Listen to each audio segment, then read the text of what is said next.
Donald Trump intensifying his violent rhetoric. Surprise, seemingly threatening a, quote, bloodbath if he doesn't win in 2024, while dehumanizing immigrants and embracing the terrorists who tried to topple the government on January 6th.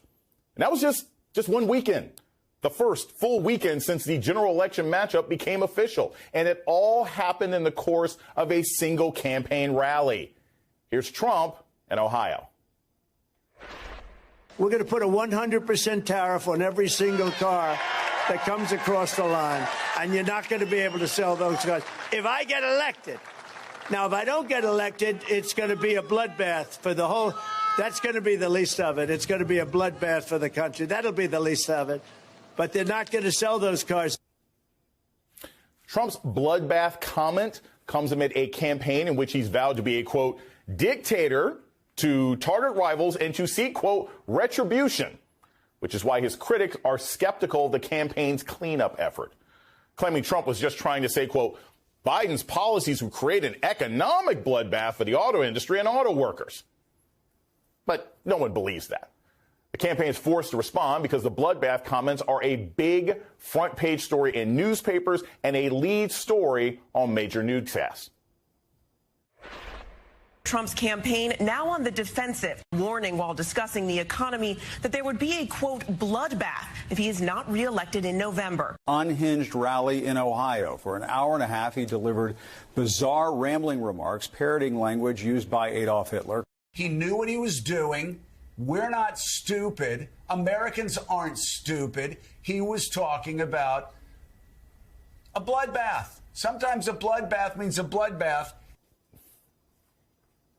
The rally started with a different, bizarre, and troubling scene in which Trump saluted convicted January 6th rioters before calling them, quote, hostages. Ladies and gentlemen, please rise for the horribly and unfairly treated January 6th hostages. Oh, say, can you see by the dawn's early light? You see the spirit from the hostages, and that's what they are, as hostages. They've been treated terribly and very unfairly, and you know that, and everybody knows that. And we're going to be working on that. So the first day we get into office, we're going to save our country. Trump embracing the terrorists while finding a new toxic racist way to attack immigrants and singing off key. Recall, he's ranted during the campaign about, quote, vermin who are poisoning the blood of the country, language which historians point out echoes Nazi rhetoric.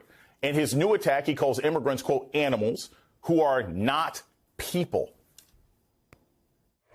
I would do the same thing if I had prisons that were teeming with MS-13 and all sorts of people that they've got to take care of for the next 50 years, right? Young people, they're in jail for years, if you call them people. I don't know if you call them people. In some cases, they're not people, in my opinion. These are bad. These are animals. It's vile, it's anti-democratic, and it's out in the open as Trump tries to get a second term through racist appeals and violent threats. Joining me now to discuss is Brittney Cooper, professor of gender studies and African American and Africana studies with Rutgers University, and Fernand Armandi, Democratic strategist and pollster and MSNBC political analyst. Brittney Cooper, thank you so much for being here tonight. I have to start with this because I think this is really important. I don't talk about Trump being a racist. We know that, right? That's not shocking. But I do think his use of violent rhetoric is important. And I want to ask you, when you hear him say terms like bloodbath, it's similar to, you know, if you hear Jeffrey Dahmer say, hey, I'm going to eat you alive on the basketball court. It's not a metaphor, right? So when you have Donald Trump, who has talked about and encouraged violence, saying there will be a bloodbath if I'm not elected, it's not metaphorical, right? Right. That's part of the problem. So when those who are his supporters hear him, they empty out the rhetoric to tell themselves that he's just speaking in hyperbole. But what we know is that this is a man who has already fomented insurrection, and he is boldly fomenting insurrection again. He is setting the very same conditions that he set for January 6th so that we will have more violence.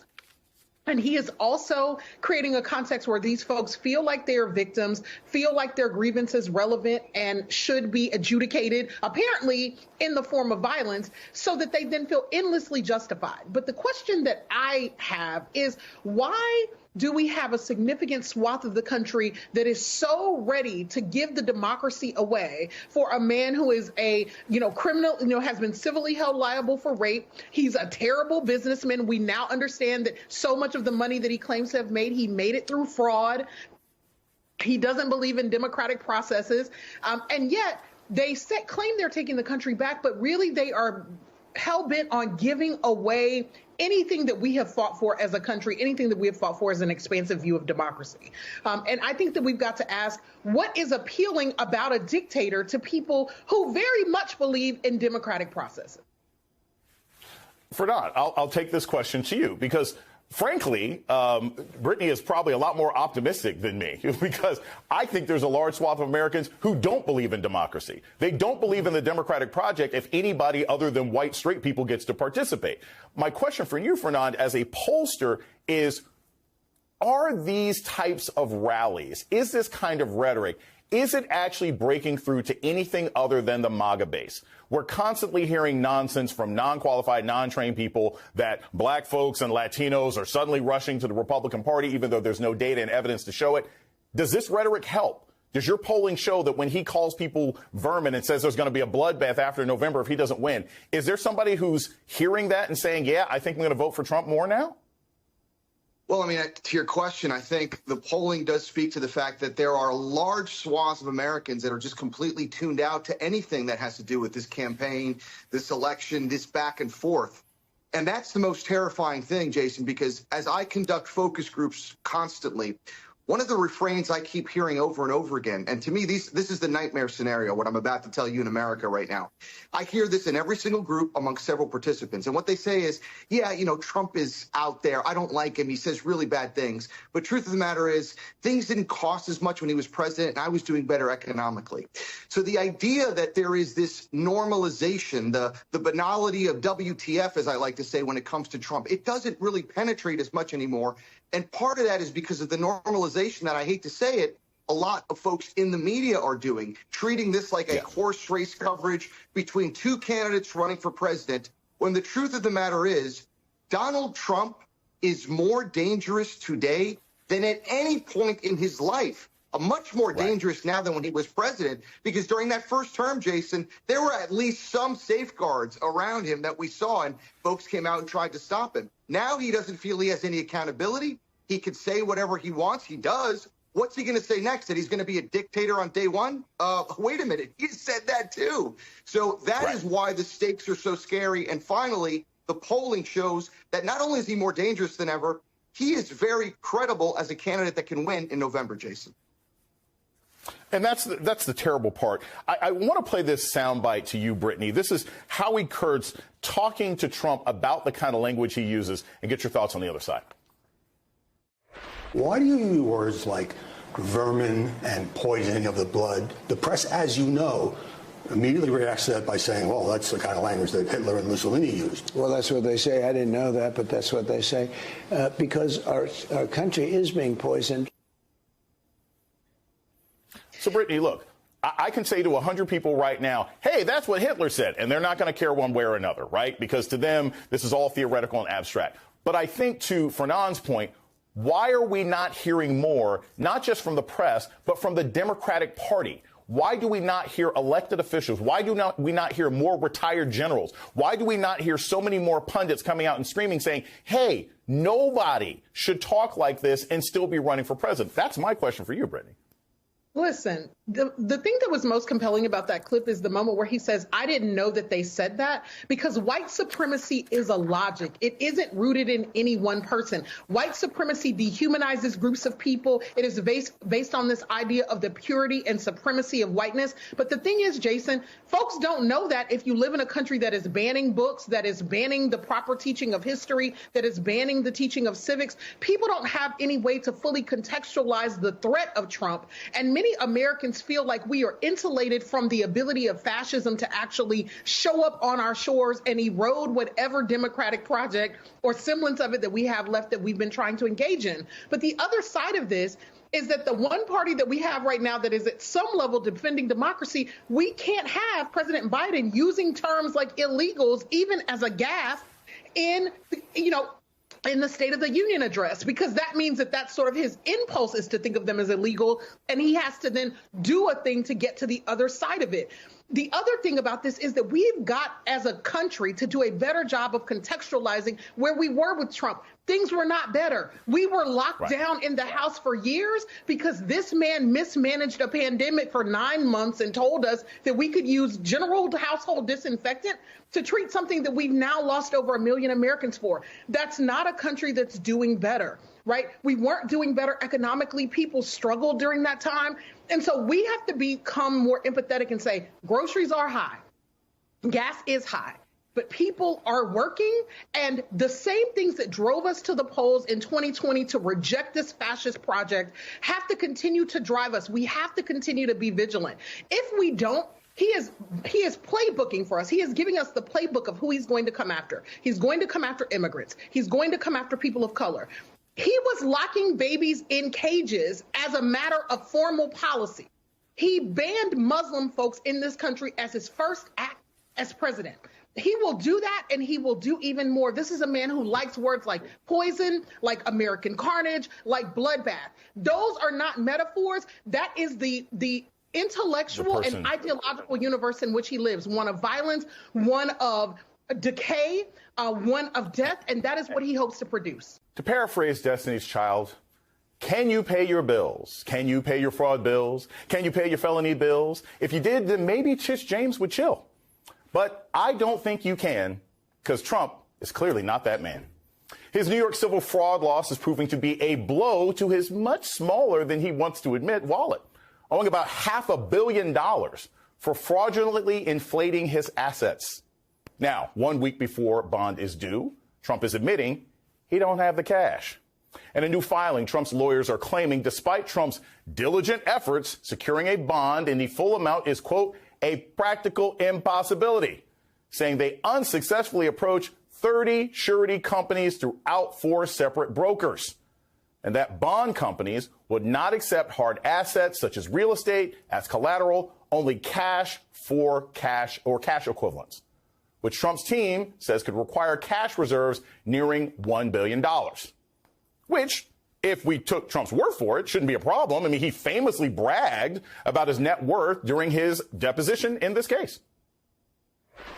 I don't need the money. You probably see the cash. We have a lot of cash. I believe the brand is worth more than all of the properties put together. If I wanted to show you a good statement, I would have added maybe $10 billion or something for the brand. We have a lot of cash. I believe we have substantially in excess of 400 million cash.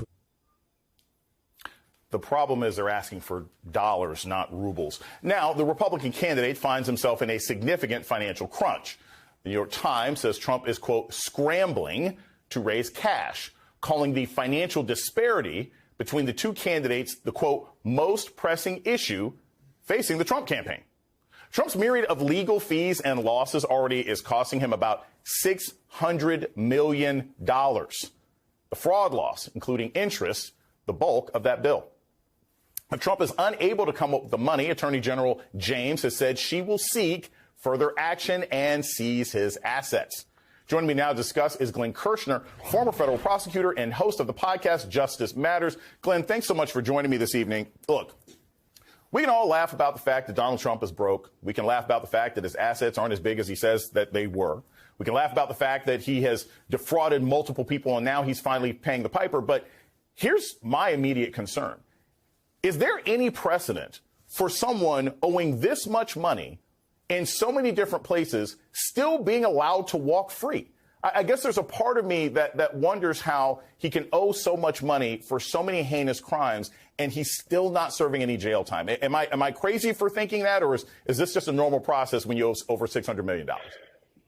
Yeah, well, this is all a civil fraud matter, all of these massive money judgments. So ordinarily that's not going to result in somebody being incarcerated. Jason, we could certainly talk about his bloodbath comment. And given that he is on pretrial release in 4 felony prosecutions, it seems like he should be revoked on release and detained pending trial because he's a danger to the community, indeed to our democracy. And the law provides that if you pose a danger to even one person in the community when you're in a pretrial release status, you should be revoked and detained pending trial. But that's kind of beside the point. These civil fraud judgments right now, I read this new court filing from Donald Trump. I wouldn't recommend it to anybody unless they enjoy legal fiction.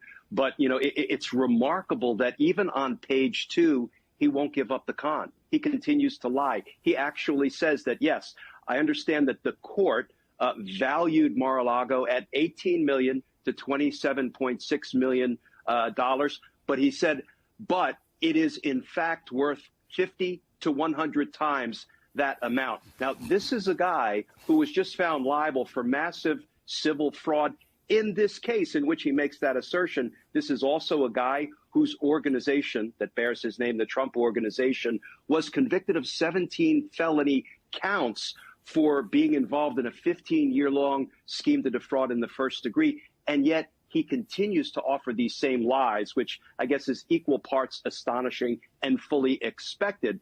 But, when you read through this new court filing, Jason, and he says things like it is a practical impossibility to get a bond to cover this amount. When he says we've gone to 30 surety companies and they will not do bond business with us. He says we went to one of the world's largest insurance companies and they would not issue a bond. What the reader needs to insert after every one of those clauses is because Donald Trump isn't as rich as he has always fraudulently asserted he is. This is a problem of his own making. And New York Attorney General Letitia James is just waiting in the wings another 10 days. And then I predict she's going to begin seizing his assets to satisfy this money judgment that she won on behalf of the people of New York. Glenn, I'm curious about this, stepping back and looking at this as a political issue, because what I found particularly compelling about current reporting is the idea that this amount of debt on Donald Trump is also, of course, going to start sapping away from fundraising for the Republican Party. Now that he's basically made the Republican Party an extension of his legal team, they may literally, if they start paying his bills directly and indirectly, his fines and his fraud and his fees, they won't have the money to field campaign staff to run against Joe Biden this fall. Is that something that's being taken into consideration here? Has Trump or any of his legal team thought about the fact that his inability to pay bills may actually result in him being a less powerful candidate running this fall? That's a great point. This is probably in part why he commandeered the RNC, so they can pay his legal bills, his fines, his disgorgement. And that's going to hurt the Republican Party, Republican candidates. Donald Trump doesn't care if he hurts Democrats, Republicans, independents, or people with no political affiliation. What Trump cares about is Donald Trump. But, he is probably going to drain the RNC dry, and that will inure to the detriment of other Republicans running for office.